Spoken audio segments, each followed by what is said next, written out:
तो आप लोगों के जो टेंशन है दिमाग में, उस टेंशन को आप दूर रखें और अपना जो भी दायित्व है उसे आप निश्चित रूप से आप उसे निभाएं। आपको कोई चिंता करने की जरूरत मैं समझता हूँ नहीं पड़ेगी। और क्योंकि अभी चुनाव हुआ है और विधायक जी अभी कह रहे थे कि नवलगढ़ में आपको भय मुक्त प्रशासन देंगे और जो माफिया गिरोह का डर था, जो माफिया गिरोह का डर था, जो कैंपरें घूमती थी, वो कैंपरें आजकल घरों में गुम हो गई है। कोई कैंपर यहाँ नहीं घूम रही है। जो माफिया राज था, जो जमीनों पे कब्जे का काम था, जो हवेलियां तोड़ते थे, तो बदराना जोड़ जैसे जमीन पे जो कब्जा करने की सोचते थे, वो सब लोग इन 2 महीनों में ऐसे देखने को नहीं मिल रहे। विधायक जी आए हुए हैं और मैं समझता हूँ कि शिक्षा विभाग का ब्लॉक स्तर पर ये पहला कार्यक्रम है। और अभी क्या नई बात ये भी कि अभी ट्रांसफर भी खुले हुए हैं। ट्रांसफर खुले हुए तो सभी कर्मचारियों के मन में एक भय भी है, क्योंकि मेरे पास भी बहुत से लोग आते हैं, मैं भी इनका एक कार्यकर्ता हूँ। सब लोग आते हैं कि हमारा नहीं हो जाए, तो मैं इनकी तरफ से आप सभी लोगों को आश्वस्त करता हूँ कि जिन भी लोगों को आप लोगों को जो जिम्मेदारी दी गई है, उसका अगर आप ईमानदारी से आप निर्वहन करेंगे, पहले आपकी भूमिका कुछ भी नहीं होगी, लेकिन अब अगर आप अपने कर्तव्य के प्रति अगर आप निष्ठावान रहेंगे तो फिर आपको कोई नहीं यहाँ से हिलाने वाला है। लेकिन अगर आप अपने काम के प्रति, आपकी जिम्मेदारी के प्रति आप खुद ही वफादार नहीं रहेंगे, तो फिर आप दूसरों से भी क्या उम्मीद कर सकते हैं। इसलिए मैं सभी को, आप लोगों को आश्वस्त करता हूँ कि आप अपना जो भी दायित्व आप लोगों को मिला है, जो भी सरकार ने आपको जिम्मेदारी दे रखी है, उसे बड़ी ईमानदारी से आप निभाएं, क्योंकि ये देश का भविष्य आपके इस काम पर ही टिका हुआ है।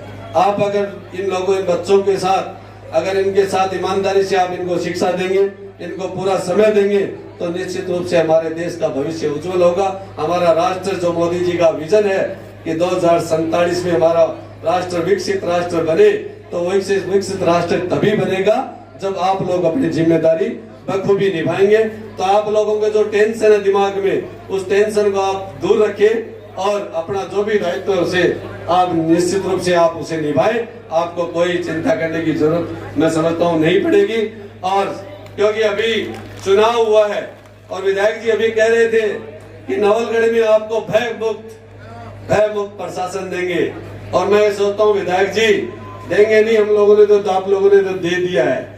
क्योंकि जब से आप नवलगढ़ की जनता ने यहाँ कमल खिलाया है, जब से यहाँ भारतीय जनता पार्टी का विधायक बना है, निश्चित रूप से ये अधिकारी कर्मचारी आपके पास बैठे हैं, नवलगढ़ जनता भी बैठी है, लोगों के दिमाग पर एक बोझ था कि हम विधायक जी के बारे में क्या बोले न बोले, एक डर सा था, वो डर एक रूप से खत्म हो चुका है। और जो माफिया गिरोह का डर था, जो माफिया गिरोह का डर था, जो कैंपरें घूमती थी, ठीक नहीं थी, बताओ भाई सब लोग, थी ना, वो कैंपरें आजकल घरों में गुम हो गई है। कोई कैंपर यहाँ नहीं घूम रही है। जो माफिया राज था, जो जमीनों पे कब्जे का काम था, जो हवेलियां तोड़ते थे, तो बदराना जोड़ जैसे जमीन पे जो कब्जा करने की सोचते थे, वो सब लोग इन 2 महीनों में ऐसे देखने को नहीं मिल रहे, गायब हो गए।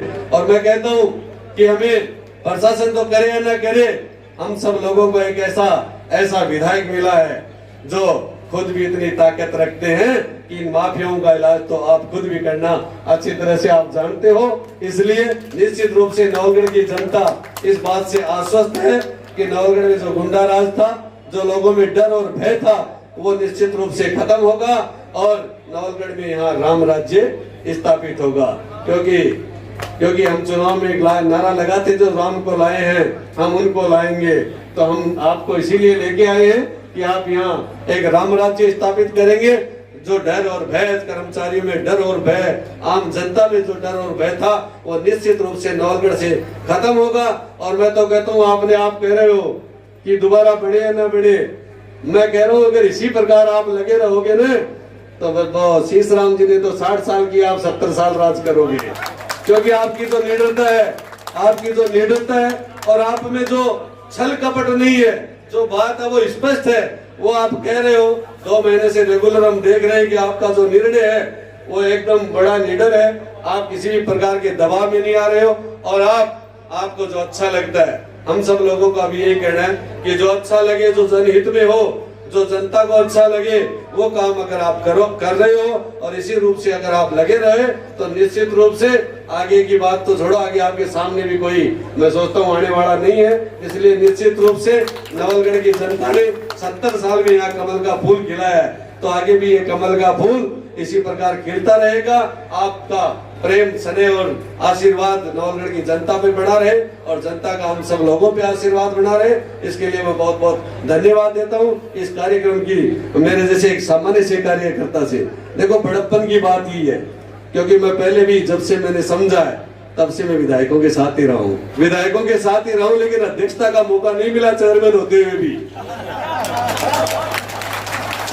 लेकिन चेयरमैन होते हुए अध्यक्षता का मौका नहीं मिला, इसलिए आप जैसे मेरे जैसे कार्यकर्ता से आपने अध्यक्ष, जो कि अध्यक्ष कार्यक्रम का मुखिया होता है, उस कार्यक्रम की अध्यक्षता आप मेरे जैसे कार्यकर्ता से करा रहे हो, ये हमारे लिए बड़े गर्व की बात है। सभी कार्यकर्ताओं के लिए भी ये गर्व की बात है। आप अपने जो स्नेह और प्यार और जो सम्मान आपके द्वारा मिल रहा है, उसके लिए मैं बहुत बहुत धन्यवाद ज्ञापित करता हूँ। धन्यवाद। जय हिंद, जय भारत।